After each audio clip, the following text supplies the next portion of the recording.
Hi everyone, NZ Tech Freak here again with another video for AndroidNZ.net.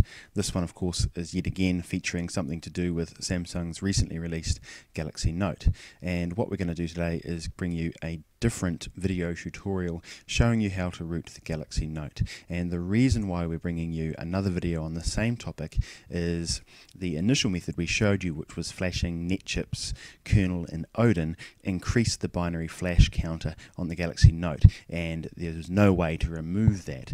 And the significance of that was if you, for any reason you needed to return your Galaxy Note for warranty purposes, the technicians would be able to see that you'd flashed a non-stock kernel to the phone.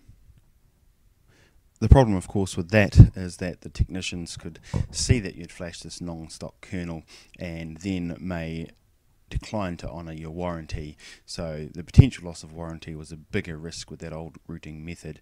Now this new one is based on the ZergRush exploit, and in particular I'm using Chainfire's own take on that here, and rest assured it's still pretty straightforward, just as the Odin one was. So let's get into it. And the first thing we're going to need to do is to download the file that you can see highlighted within the browser window on the left hand side of the screen there. That's the Chainfire root installer zip.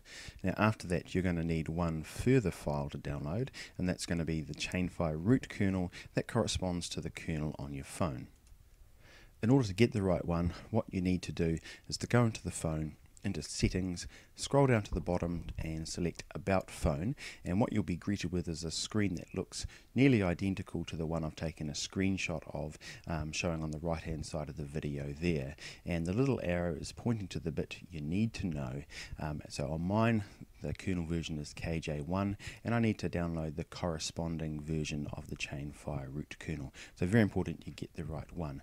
Now a little bit further up Chainfire's thread, you'll actually see there he's got some instructions himself, some written ones on how to make sure you get the right file.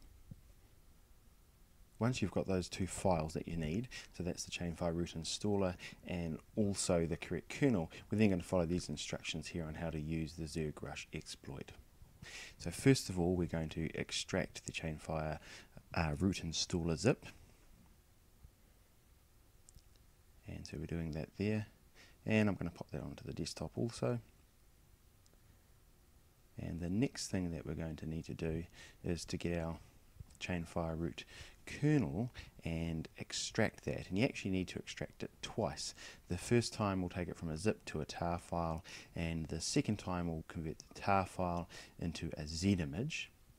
And following the instructions on Chainfire's thread, what you need to do with that Z image is then to drop it into a folder within the Chainfire root installer folder that we've extracted previously from that zip that we downloaded.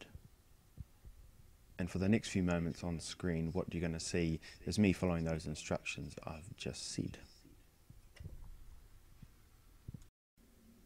While that stuff's happening on screen, I'll just hasten to add that following this video at a short interval there's going to be a written guide at the blog with all of the stuff in it, including links that will take you to the various pieces of Chainfire's guide there that you need to follow in order to root the phone. So just to let you know, there will be a supplement to this at the blog.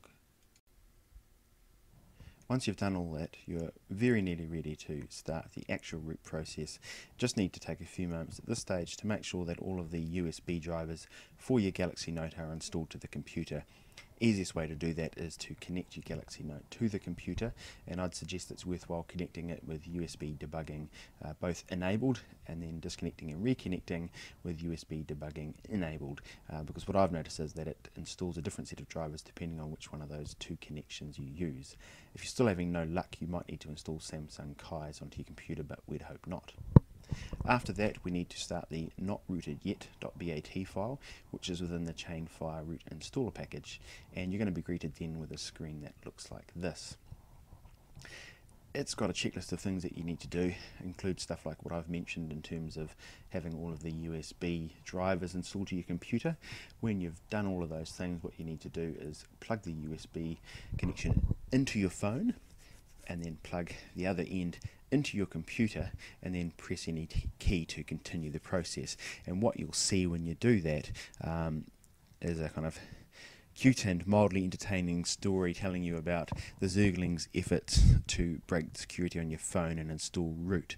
And I think that's just there to keep you a bit entertained while the root process happens, to distract you from the inevitable thoughts that you've turned your phone into $1,000 paperweight. So that's just running in the background there, and at the end of that it will then prompt you again to hit any key to install the actual Chainfire root kernel itself. Now that's just going to run in the background, and I'm just going to talk over that a little bit. What I wanted to say was just in terms of things you must do once you have root access on your phone to make sure that nothing goes awry later on when you're flashing various ROMs and bits and pieces. Now the first thing you need to do is to go into Clockwork Mod Recovery and make an Android backup of your phone. Very, very important. That's kind of like a complete system restore point in Windows, so that if anything does go wrong, providing you're able to enter recovery, you can just simply restore yourself to that point in time. And the second very important thing to do is to get some sort of file manager that has root privileges onto the phone and back up a folder called EFS in the previously secure system area of the Galaxy Note. Now EFS folder contains some vital information to the running of the phone, things like the IMEI number and so forth, and sometimes when you flash a ROM you might lose that folder, and if you don't have that backed up you may well run into very, very serious strife. So two things you must do. There's a full guide for those things over at the blog. So now the process is nearly complete, and what you're going to find at the end of all of this is that you have a rooted Galaxy Note.